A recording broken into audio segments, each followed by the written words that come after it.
नमस्कार दोस्तों, स्वागत है आपका अपने चैनल टेक स्टडी में। और आज हम पढ़ने वाले क्या हैं, तो आज हम पढ़ने वाले हैं श्वसन। ठीक है, श्वसन तंत्र के बारे में समझेंगे, रिस्पिरेटरी सिस्टम के बारे में समझेंगे। देखिए, अलग अलग जीवों में अलग अलग तरीके से क्या होता है, श्वसन होता है। सबका श्वसन तंत्र एक नहीं होता है। कोई त्वचा द्वारा शोषण करता है, तो कोई गिल्स द्वारा शोषण करता है, तो कोई फेफड़ा द्वारा शोषण करता है।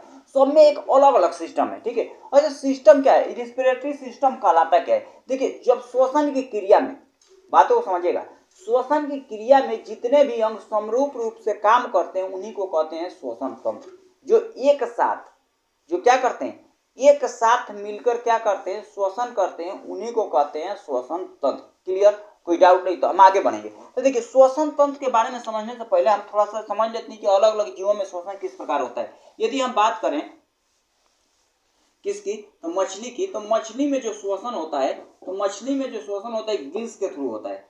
मछली में क्या पाया जाता है, गिल्स, जिसे गोल्फड़ कहते हैं। तो गोल्फड़ के थ्रू क्या करता है, श्वसन करता है। कौन, मछली। अगर हम बात करें मेढक की, तो मेढक में श्वसन जो होता है ना, तीन तरीके से होता है। देखिए, यहाँ पर क्वेश्चन यहाँ से अटेंड हो सकते हैं। देखिए, मेढक में श्वसन किस प्रकार होता है, तो मेढक में श्वसन होता है गिल्स के थ्रू, ठीक है, फेफड़ा के थ्रू और त्वचा के थ्रू, स्किन। ठीक है, अब देखिए ये किस प्रकार होता है। मेढक जब टेडुपोल अवस्था में होता है, जब बच्चा होता है, ठीक है, तो पानी में रहता है, तो उसमें जो श्वसन होता है गिल्स के थ्रू होता है। और जब वो क्या होता है कि जो जमीन पर होता है तो फेफड़े द्वारा श्वसन होता है।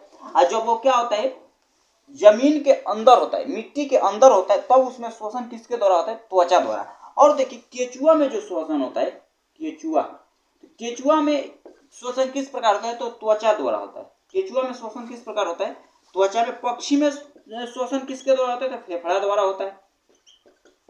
और उसी प्रकार हम बात कर ले कीटों में श्वसन, तो ट्रेकिया द्वारा होता है। कीटों में श्वसन किसके द्वारा होता है, ट्रेकिया, वो बस एक नली होती है और कुछ नहीं होता है। तो कीटों में श्वसन किसके द्वारा होता है, तो ट्रेकिया द्वारा। वहां पर लिखे होंगे ट्रेकिया। तो कीटों में श्वसन किसके थ्रू होता है, ट्रेकिया द्वारा। ठीक है, तो यह कीट, यह ट्रेकिया। ठीक है, उम्मीद होगा कि ये बातें समझ में आ गई कि अलग अलग जीवों में श्वसन किस प्रकार होता है। क्लियर, हम आगे बढ़ेंगे। देखिए, इतना तो आप समझ गए होंगे ना। तो आगे हम स्टार्ट करते हैं श्वसन के बारे में, श्वसन तंत्र के बारे में, रिस्पिरेशन के बारे में। तो देखिए, अब मानो कि इस रिस्पिरेशन सिस्टम को हम समझेंगे, तो इसको हम इरेज कर लेते हैं और आगे बढ़ते हैं। देखिए, बात करें ब्रीदिंग, ठीक है, तो ब्रीदिंग एक्चुअली में है क्या, ठीक है, यानी श्वसन है क्या। ब्रीदिंग यानी क्या है, श्वासोश्वास किसे कहते हैं, तो ऑक्सीजन को अंदर लेना और बाहर छोड़ना। ठीक है, सांस को अंदर लेना और बाहर छोड़ना, ये क्या कहलाता है, श्वासोश्वास या ब्रीदिंग कहलाता है। बातें समझ में आ गई होंगी कि सांस को अंदर लेना और बाहर छोड़ना, ये क्या कहलाता है, श्वासोश्वास कहलाता है या ब्रीदिंग कहलाता है। ये दो टाइप का होता है। देखिए, निश्वसन और निश्वसन, यानी इसे बोलते हैं इंस्पिरेशन और इसे बोलते हैं एक्सपीरेशन। यानी जो मानव जो श्वसन क्रिया करता है, तो अपने अंदर सांस कितना लेता है और कितना छोड़ता है। ठीक है, तो देखिए यहाँ पर निश्वसन यानी अंदर लेना, क्या करना, अंदर लेना। तो क्या क्या चीजें लेता है, देखिए नाइट्रोजन जो लेता है ना 78% लेता है। CO2 कार्बन डाइऑक्साइड लेता है 0.03% और ऑक्सीजन जो लेता है 21%। यह मानव के अंदर श्वसन, और अदर गैसेस भी होती हैं जो कि अन्य, मतलब क्या है, अदर परसेंटेज जो है वो निकाल लेंगे आप लोग। ठीक है, तो उतना परसेंट को अलग अलग चीजें ले लेता है, लेकिन छोड़ता कितना है। यह निश्वसन का मतलब होता है छोड़ना। तो जब अंदर ले रहा है तो बाहर छोड़ना, ये क्या है, बाहर छोड़ना। यानी कि जब इंसान सांस लेता है तो बाहर भी कार्बन डाइऑक्साइड छोड़ता है। तो आप सीखे होंगे तो बाहर क्या क्या चीजें छोड़ता है। तो देखिए, नाइट्रोजन जो होता है ना, नाइट्रोजन 78% छोड़ ही देता है, वो लेता नहीं है। बात करें कार्बन डाइऑक्साइड की, तो यहाँ घपला मारता है, यहाँ 4.6% क्या करता है, कार्बन डाइऑक्साइड छोड़ता है। ठीक है, और ऑक्सीजन छोड़ता है कितना, यहाँ नाइट्रोजन है, यहाँ पर CO2 है। ठीक है, और ऑक्सीजन कितना, 17%। टोटल कितना, 17%। बातों को ध्यान समझिए। जो नाइट्रोजन है, नाइट्रोजन जितना ले रहा है उतना छोड़ दे रहा है। ठीक है, कार्बन डाइऑक्साइड, देखिए इंसान जब सांस लेता है तो कार्बन डाइऑक्साइड छोड़ देता है। ऐसा नहीं कि सांस क्रिया में कार्बन डाइऑक्साइड नहीं लेता है, कार्बन डाइऑक्साइड भी लेता है।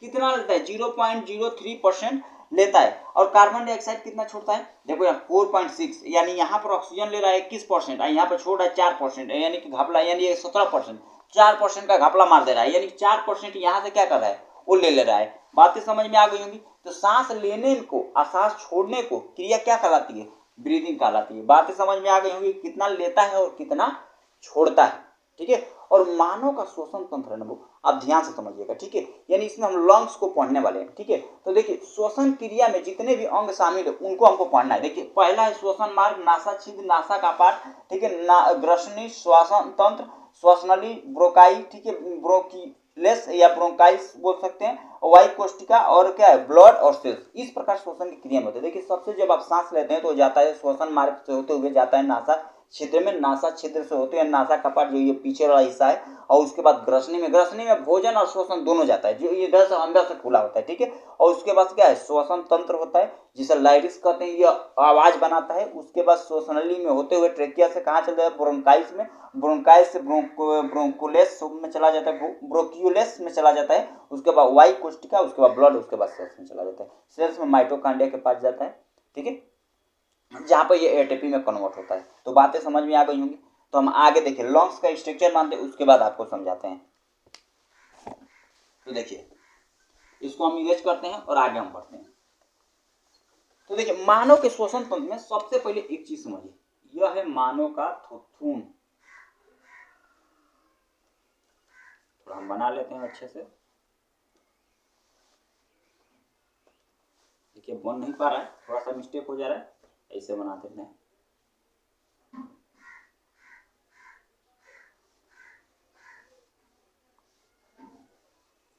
चलिए ऐसे ही बनाते हैं, अच्छे से ही बना लेते हैं।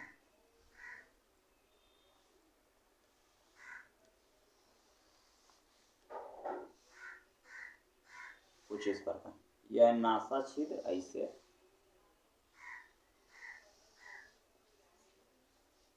यह है वॉइस बॉक्स, ठीक है, और वॉइस बॉक्स से दो नाली निकल जाती है फेफड़े के लिए। यह है फेफड़ा आपका, और यह है नीचे डायफ्राम।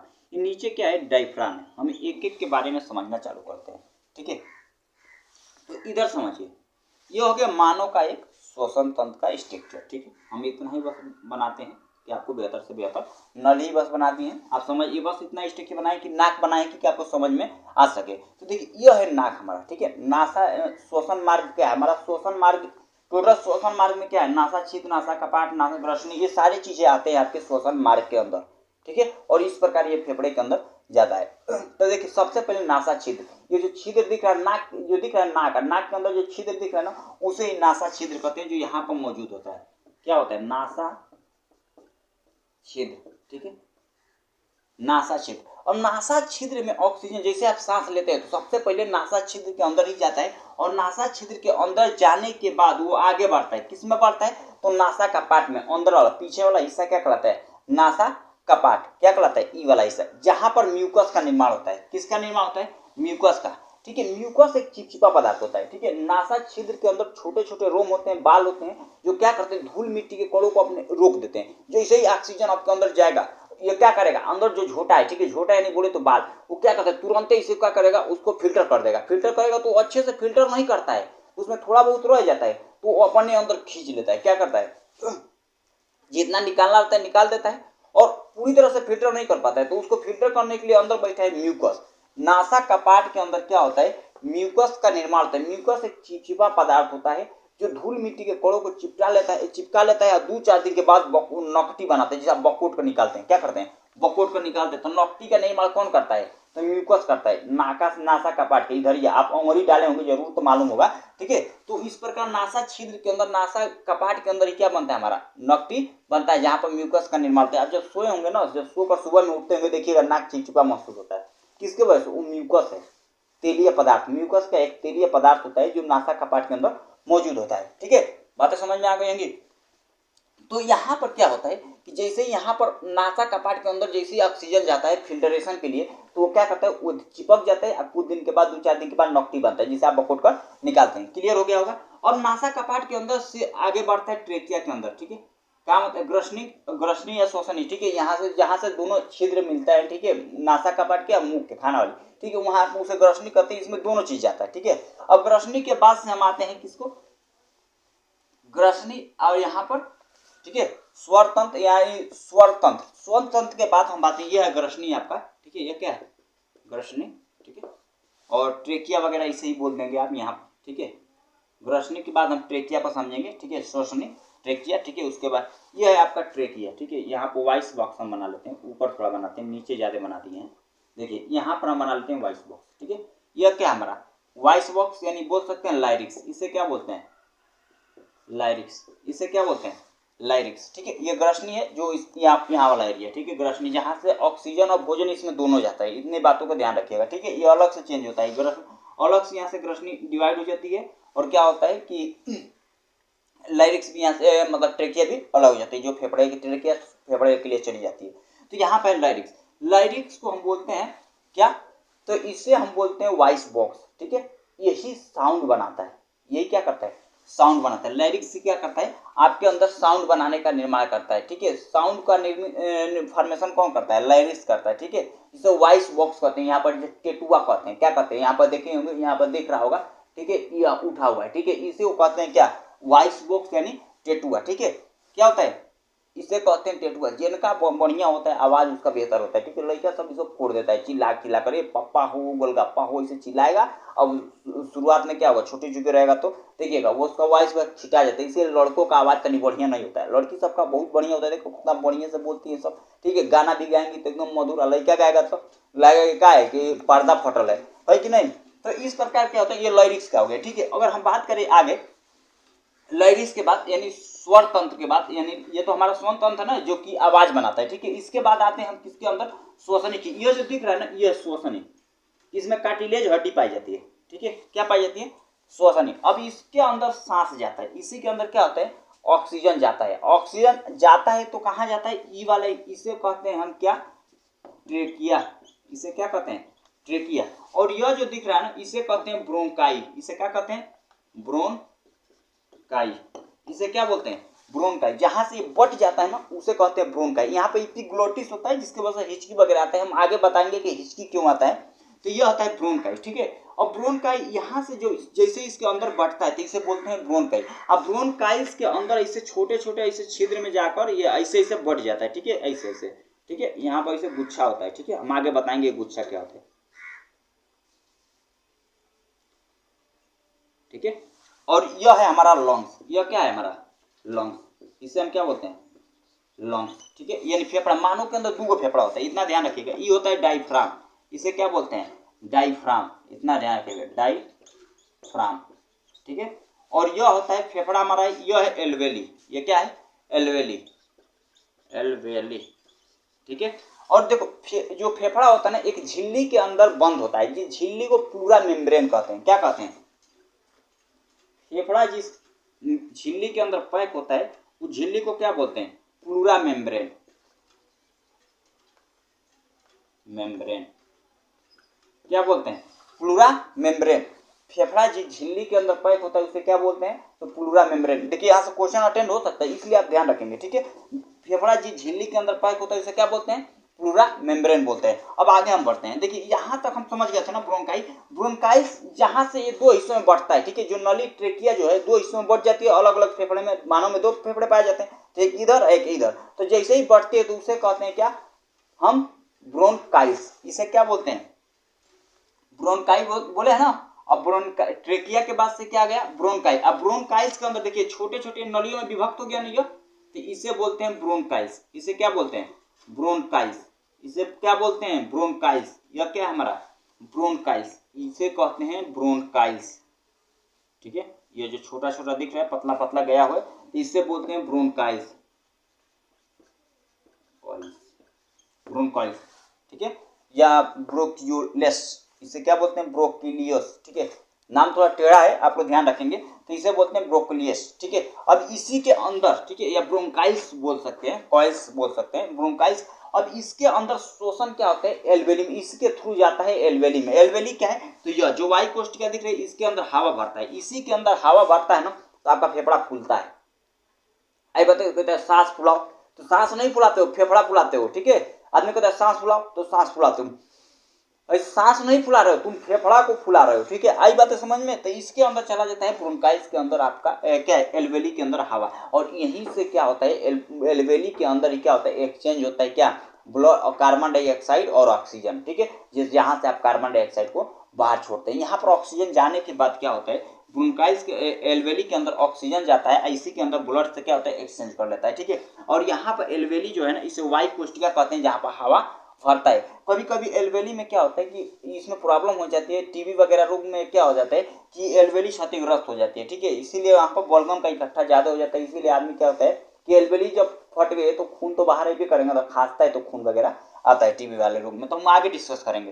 देखिए नीचे होता है डायफ्राम, नीचे क्या होता है, डायफ्राम, यहाँ पर क्या पाया जाता है, यह है डायफ्राम। डायफ्राम क्या करता है, बहुत ज्यादा सहयोग करता है किसमें, तो श्वसन की क्रिया में। देखिए जैसे ही आप सांस लेते हैं ना, तो डायफ्राम ऐसा पचक जाता है, ठीक है, और ऐसे कर लेता है, और उसके बाद से अपने फूल को ऐसे जोड़ लगाता है, ठीक है, कि जैसे ही आप सांस ले रहे हैं तो ठीक है, रिलैक्सेशन के मूड में है, और उसके बाद से जब वो जोड़ लगाता है ना, तो आप तुरंत क्या करते हैं कि बाहर फेंकते हैं कार्बन डाइऑक्साइड को। यही क्या करता है, फेफड़े पर दबाव लगाने का काम करता है। आई बात है समझ में। धक्का लगाने का काम कौन करता है, डायफ्राम। अब यही धक्का लगाने का काम डायफ्राम क्या होता है, कभी कभी डायफ्राम टूट जाता है, जैसे पिक्चर में जैसे क्या होता है, यहाँ पर मार देते हैं सब लोग तो टूट जाता है, तो आदमी मर जाता है, ठीक है। डायफ्राम टूटने से ना आदमी की डेथ हो जाती है। अब एक चीज यहाँ पर समझिए, जो गर्भवती औरत होती है ना, गर्भवती औरत में डायफ्राम काम नहीं करता है, वहां पर काम करती है उसकी पसलियां। कौन करता है, उसकी पसलियां काम करती हैं, जिससे वो श्वसन करेगी तो पूरा पसलियां हिलता है, ठीक है, क्योंकि बच्चे से दब गया रहता है, ठीक है। और वहीं पर हम बात करें मानव में, तो डायफ्राम ही क्या करता है, श्वसन क्रिया में सहयोग करता है। देखिए कई पिक्चरों में जो ऊपर से गिरते हैं सब, तो हुटू हुटू कैसे मर जाते हैं सब, क्यों मर जाते हैं सब, तो लड़की सब क्या करेगी, चढ़ जाएगी सब, और कोई चिल्ला मुझको आई लव यू कौन, एकदम कूद जाएगा, अब कूद जाती है, ठीक है, तो वो बकलोल होती है, मरेगी तो कन्फर्म है, ठीक है। तो उसमें क्या है कि जो कूदेगी तो देखना उसमें क्या होगा, पिक्चर में ऐसा हुटुक हुटुक के मरती है, मरेगी नहीं, ससुर कूदेगी तो मरबे करेगी, तो उसमें क्या होगा, जैसे ही कूदी तो मरना उसका तय है, ठीक है। क्यों तय है, क्योंकि डायफ्राम गया, क्या हुआ, ठीक है। एक बार हम भी बाइक से जा रहे थे, तो बैठे थे पीछे, हमारे चाचा का लड़का चला रहा था, ठीक है। तो क्या हुआ कि जैसे उसने चलाया ना, तो मालूम चला कि आगे एक गाय आ गई, ठीक है। गाय को बचाने बचाने में क्या हुआ कि वो गाय को बचाते बचाते क्या कर दिया कि स्लिप कर गई गाड़ी, अब गिर गए हम लोग, हमको लग गए यहीं पर चोट, ठीक है, यहाँ पर देख रहा होगा यहीं पर। अब हमको अंदर हम सोच रहे कि डायफ्राम गया का भाई, ठीक है, सांसें रुक गया ससुरा, सोच लो एकदम सांस रुक गया, ठीक है। तो हमको लगा कि अब डायफ्राम गया, हम बचेंगे नहीं, ठीक है। बाद में मालूम चला कि यहाँ सुहरा हुआ है सब करने, अरे ठीक है, बाद में मालूम चला कि वो बचा है। तो हम गए डॉक्टर के, डॉक्टर साहब थोड़ा चेक करिए तो ठीक ठाक है ना, तो कहें कि हाँ ठीक ठाक तो है, कोई दिक्कत नहीं, तो डॉक्टर को दिखाएं। हम डरा गए थे कि ससुरा हम अब जाएंगे तारों के शहर में, ठीक है, हमारा यार बुला रहा है, ठीक है, कौन, भगवान जी, ठीक है, हमारा हम लोग का वही ना है यार, और कौन है, ऊपर वाला ही है, ठीक है। तो लग रहा है, हमको लगा कि हमारा ऊपर वाला ने हमको याद कर दिया, ठीक, जाने वाले हैं। तो ये सब किसके वजह से, डायफ्राम को। डायफ्राम क्या करता है, आपके फेफड़े पर दबाव लगाता है, तभी ऑक्सीजन को आप बाहर छोड़ते हैं। अगर नहीं दबाव लगाएगा तो वो जोश का तो झुके रहेगा। आई बात समझ, आज दबाव नहीं लगाएगा तो आप खत्म। तो इसलिए ये क्या करता है, डायफ्राम क्या करता है, फेफड़े पर दबाव लगाने का काम करता है। क्लियर हुआ, कोनो डाउट, कोनो डाउट नहीं ना। तो यहाँ तक तो आपको समझ में आ रहा होगा, ठीक है, ऐसा नहीं कि यहाँ तक समझ में नहीं आ रहा होगा, ठीक है। तो ये है डायफ्राम का काम, ठीक है। डायफ्राम समझ में आ गया। एल्वेली जहाँ पर ऑक्सीजन क्या होता है, एक्सचेंज होता है, ठीक है। अब यहाँ से ब्लड कहाँ आ गया, इसके अंदर एक्सचेंज होने के बाद जाता है कहाँ पर, ब्लड जाता है सेल्स के पास, सेल्स में किसके पास, माइटोकांड्रिया। माइटोकांड्रिया उसको एनर्जी बनाकर एटीपी के रूप में एनर्जी बनाती है, और 38 एटीपी के रूप में 38 एटीपी मिलकर क्या करता है, एक ग्लूकोज का निर्माण करता है, ठीक है। कितना ग्लूकोज, एक ग्लूकोज, ठीक है। आई बात समझ में। ग्लूकोज के एक अणु बनाने के लिए 29 एटीपी की आवश्यकता होती है, और एटीपी के बनाता कौन है, तो सेल्स के अंदर माइटोकांड्रिया बनाता है, ठीक है। तो ये हो गया पूरा श्वसन तंत्र, ये क्या हो गया, पूरा श्वसन तंत्र। अब यहाँ पे एक चीज समझिए, ठीक है, अगर हम बात करें, ठीक है, जवन व्यक्ति का लंग्स खराब होता है, लंग्स यानी उस व्यक्ति को, देखिए किस व्यक्ति को क्या किया जाता है कि ऑक्सीजन चढ़ाया जाता है, ठीक है। क्या चढ़ाया जाता है, ऑक्सीजन। ऑक्सीजन क्यों चढ़ाया जाता है, क्या रीजन है, तो देखिए जब किसी व्यक्ति के अंदर ना कोई रोग हो जाता है, इस फेफड़े के अंदर क्या हो जाता है, रोग हो जाता है, तो रोग होने के बाद ना उस व्यक्ति को क्या चढ़ाया जाता है, तो ऑक्सीजन चढ़ाया जाता है। क्यों, क्योंकि लंग्स की जो कैपेसिटी होती है ना, सांस खींचने की, छोड़ने की, फिल्ट्रेशन की, ये सब क्रियाएं क्या होती हैं, उसकी निरस्त हो जाती है, काम नहीं करती हैं। ठीक है। इसलिए उस व्यक्ति को वेंटिलेटर पर क्या किया जाता है, ऑक्सीजन दिया जाता है, ठीक है। ऑक्सीजन के साथ साथ हीलियम गैस उसमें भरी रहती है, ठीक है, और हीलियम को उसके साथ दे दिया जाता है, जिससे क्या होता है कि उस व्यक्ति को अच्छे से क्या हो सके, सांस मिल सके, ठीक है। अब देखो, अब बताइए आपका लंग्स खराब है, तो बताइए आप सांस, कोई व्यक्ति का कौन चीज अंग खराब है तो काम करेगा अच्छे से, नहीं ना करेगा। तो बताओ हम लोग का लंग्स यदि खराब हो गया तो ऑक्सीजन इसलिए चढ़ाया जाता है कि उसे फिल्ट्रेशन न करना पड़े, उसे फिल्टरे वाला डायरेक्ट चढ़ा दिया जाता है, इसलिए व्यक्ति को ऑक्सीजन चढ़ाया जाता है। आई बात है समझ में कि ऑक्सीजन क्यों चढ़ाया जाता है। अब यहाँ पे एक बातें हैं उसको ध्यान रखिएगा, ठीक है, कि एक व्यक्ति की टोटल लंग्स कैपेसिटी कितनी होती है, एक बार में श्वसन को कितने अंदर कितना खींच सकता है, तो उसकी कैपेसिटी है। और इसे तो सामान्य व्यक्ति एक बार में 1 मिनट में 14 से 15 बार क्या करता है, श्वसन लेता है छोड़ता है, लेता है छोड़ता है। और वहीं पर बात करें एक बच्चे की, तो बच्चा क्या करता है 20 से 30 बार लेता है छोड़ता है, ठीक है। और वहीं पर हम एक बात करें कि लंग्स की टोटल कैपेसिटी कितनी है, तो हम अपने अंदर कितना हवा भर सकते हैं, तो हम अपने अंदर ऑलमोस्ट कितना 6 लीटर तक हवा क्या कर 6000 ml हवा हम भर सकते हैं। बात करें तो उसमें क्या है कि 6 लीटर तक हम अपने अंदर फेफड़े के अंदर हवा भर सकते हैं, ये टोटल लंग्स कैपेसिटी है। देखिए जब कोई व्यक्ति क्या करता है कि जब ऊपर से पानी के अंदर जाता है, तो पानी के अंदर जाता है ना, तो क्या करता है कि ऑक्सीजन के साथ साथ हीलियम गैस को भी साथ में लेकर जाता है, ठीक है। और मतलब क्या करता है, जब उसके अंदर और जाता है तो हीलियम के साथ साथ नाइट्रोजन गैस भी लेकर जाता है। पर्वतारोही क्या करते हैं, जो पर्वत पर चढ़ते हैं तो ऑक्सीजन के साथ साथ नाइट्रोजन गैस को भी लेकर जाते हैं। क्लियर हुआ ऐसा क्यों होता है, तो ऐसा मतलब कि उसके लिए वो कॉमन बात है कि उसका क्या है लंग्स कैपेसिटी। यहाँ पर ध्यान रखिएगा लंग्स कैपेसिटी क्या है कि लंग्स कैपेसिटी यानी कि टोटल लंग्स कैपेसिटी, ठीक है, टोटल लंग्स कैपेसिटी, ठीक है, total TLC, total lungs capacity, ठीक। TLC क्या है, तो TLC यानी कि आपकी लंग्स कैपेसिटी कितनी है। तो एक सामान्य व्यक्ति की लंग्स कैपेसिटी कितनी होनी चाहिए, 5 से 6000, 6 से 8 भी बोल सकते हैं, ठीक है। तो ऑलमोस्ट कितना 6000 मान कर चलिए, ठीक है। तो टोटल 6000 कैपेसिटी 6000 क्या ml/dl होनी चाहिए, ठीक है, या बोल सकते हैं ml होनी चाहिए, ठीक है। 6000 ml बराबर कितना 6 लीटर, कितना 6 लीटर। तो एक सामान्य व्यक्ति के जो लंग्स कैपेसिटी है कितनी है 6000 लीटर है। आई बातें समझ में।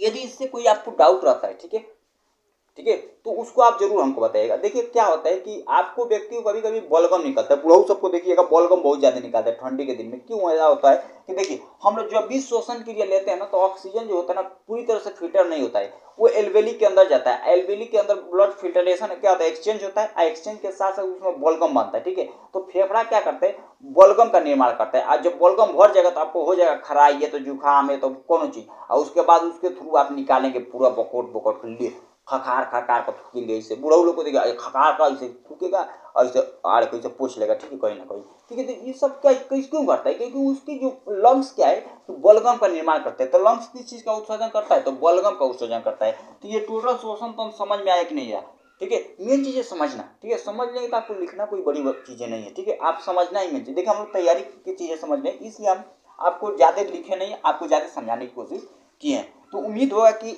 हमारे तरफ से एक प्रयास था कि आपको बेहतर से बेहतर समझ में आए। यदि आपको समझ में आ गया होगा तो आप कमेंट जरूर करिएगा। यदि कोई आपका डाउट रहता है तो आप बेहिचक कमेंट करिए, ठीक है, जिसका जवाब आपको दिया जाएगा, ठीक है। तो चलिए आज के लिए इतना ही। जय हिंद, जय भारत।